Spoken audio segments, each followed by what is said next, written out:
빌딩만한 신체, 압도적인 힘과 보스, 모든 괴물, 괴수들의 왕. 그냥 소리 집어쳐! 아니 뭐 제목에 그렇게 써있으니까. 오케이, 땡큐! 고질라입니다.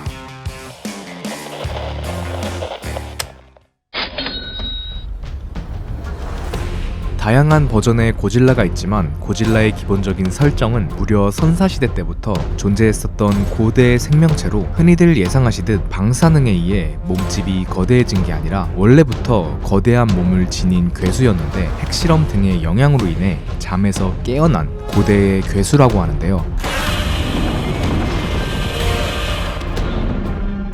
어마무시한 크기와 더불어 갑옷과도 같은 피부를 지니고 있어 웬만한 공격으로는 피해조차 입지 않으며 무엇보다 방사열선이라는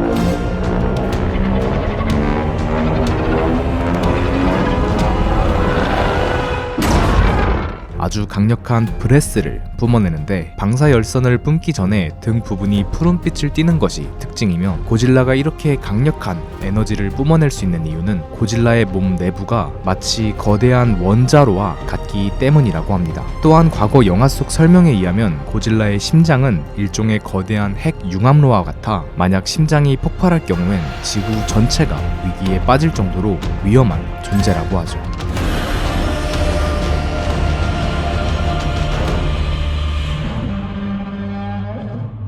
재밌는 건 우리는 흔히들 고질라를 고질라라고 부르고 있지만 영미권에선 갓질라라고 부르며 일본에서는 고지라 라고 발음하고 있다는 건데요. 정확한 발음은 당연히 원어 그대로인 고지라이며 이 이름의 유래는 고릴라의 일본식 발음 고리라와 고래의 일본어 쿠지라를 서로 합쳐서 탄생했다는 썰부터 단순히 도 스튜디오의 직원 중 구지라라는 별명을 가진 직원이 있었는데 고질라의 제작자가 이 별명의 어감이 마음에 들어 고지라라는 이름을 떠올렸다는 썰까지 여러 썰들이 있지만 워낙 오래전에 탄생한 영화이기 때문에 정확한 진상은 도어 측에서도 잘 알지 못한다고 합니다. 잘 몰라요.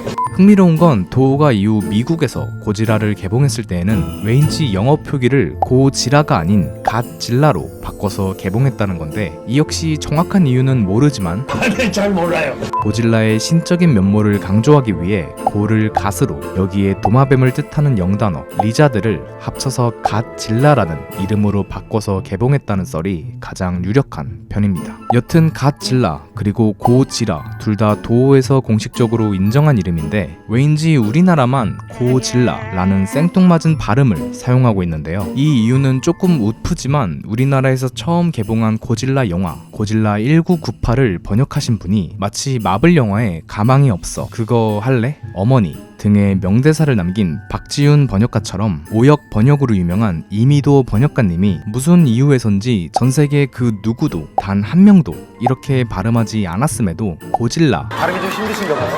아니요. 라는 발음으로 번역을 했고 첫 단추부터 잘못 끼워져서인지 우리나라만큼은 이후 개봉작은 물론 현재까지도 고질라 라는 이름으로 굳혀진 상태입니다. And it's Gojira, you moron!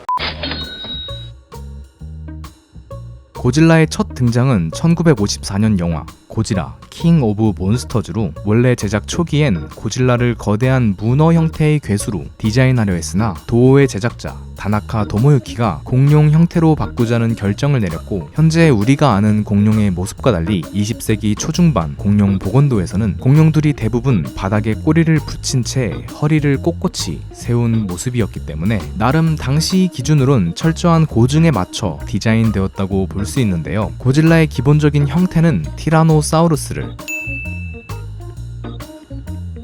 앞발은 이구아노돈을 그리고 돌기는 스테고사우루스에게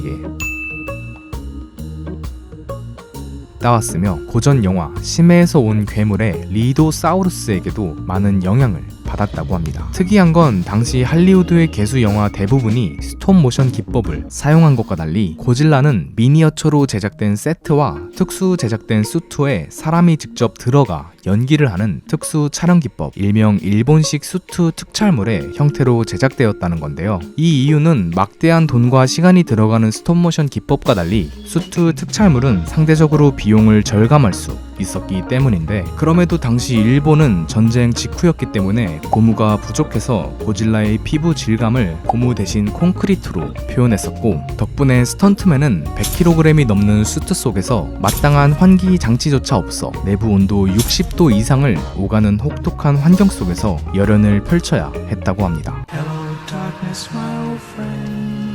여하튼간 고질라의 첫 데뷔작은 폭발적인 반응을 얻었고 이후 계속해서 후속작을 발표했는데요. 허나 꽤나 진지하고 무거운 주제를 다루며 웅장한 모습을 보여줬던 첫 고질라와 달리 이후 속편들에선 점점 코미디적 요소가 들어가면서 아동용 괴수 영화로 바뀌기 시작했는데, 이때 고질라는 막 복싱하듯이 원투 스텝도 밟고,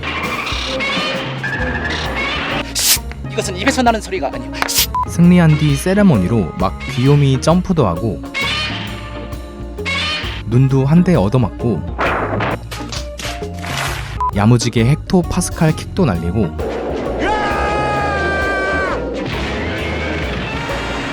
심지어 하늘을 나는 플라잉 고질라,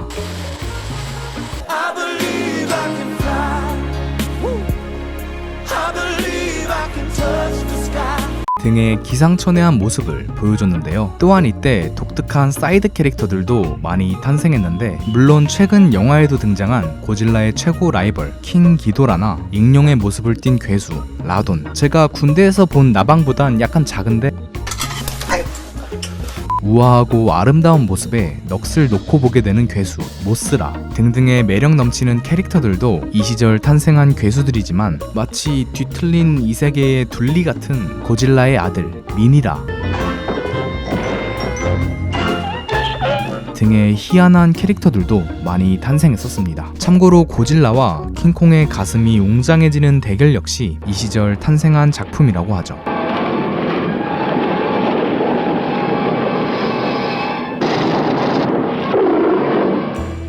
여튼 고지라 시리즈는 아동용 괴수 영화로 전락하면서 점점 인기가 식기 시작했고, 결국 첫 번째 고지라 시리즈, 일명 쇼와 시리즈는 막을 내리게 되었는데요. 후에 80년대로 들어서며 두 번째 고지라 시리즈, 일명 헤이세이 시리즈로 복귀했으나 역시나 초반만 잠시 반짝할 뿐 이렇다 할 인기를 끌지 못했었는데, 그러던 와중 고질라의 역대급 흑역사 작품이 다름 아닌 미국에서 탄생하게 됩니다.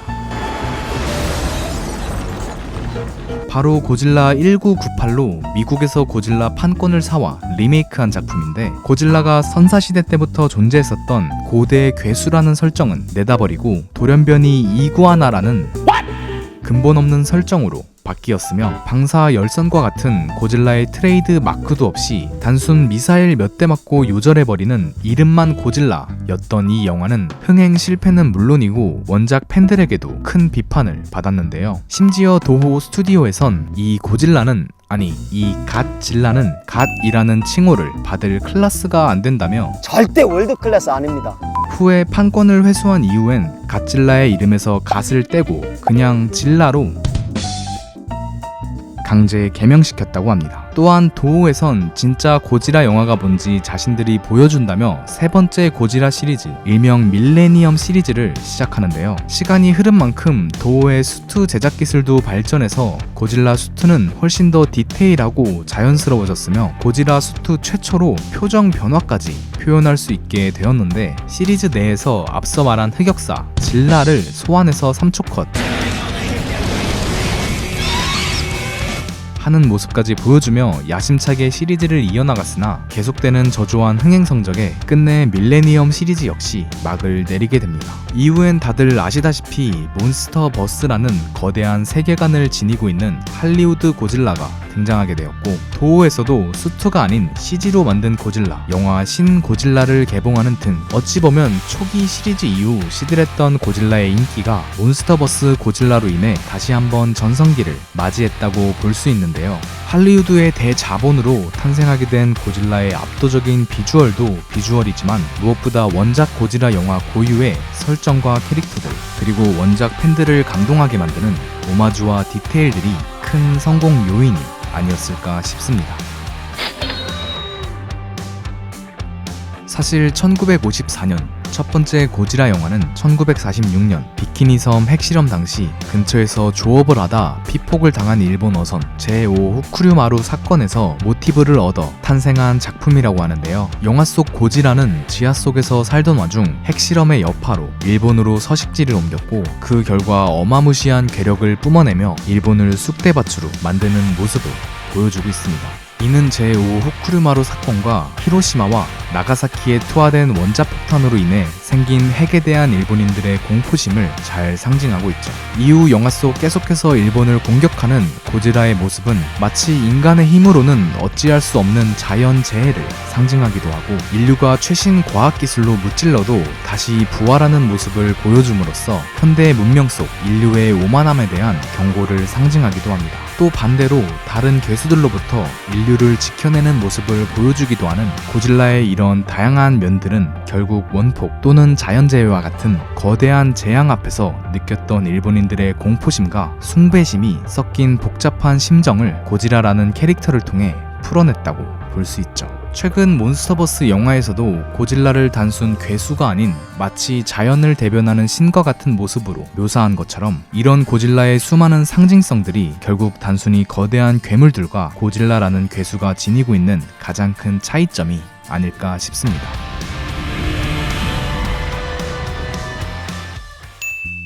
고질라의 큰 영향을 받아 탄생한 우리나라 작품 심영래 감독의 용가리에선 고질라를 언급하기도 했습니다. 고질라의 큰 영향을 받아 탄생한 북한 작품 영화 불가사리는 불가사리야, 이리 오라. 실제 도호 스튜디오에 고질라 특수 촬영팀을 섭외해서 만든 영화라고 합니다. 불가사리, 이리 오라. 불가사리야, 집에 가자.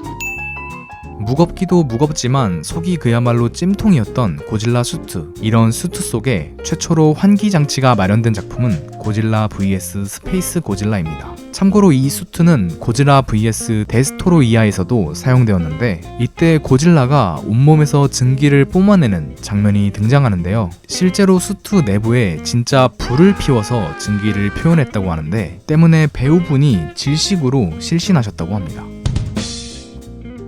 다행히 후엔 쾌차하셨다고 하네요. 팬들도 어이없었다는 플라잉 고지라. 사실 제작자 다나카 도모유키는 이 장면을 굳고 반대했다고 하는데 연출을 맡은 반노 요시미츠가 몰래 촬영해서 영화에 넣었다고 합니다. 이후 이분은 고질라 시리즈에서 쫓겨났습니다. 고질라의 초기 울음소리는 손에 가죽 장갑을 끼고 첼로의 현 부분을 비벼서 만든 소리였다고 합니다.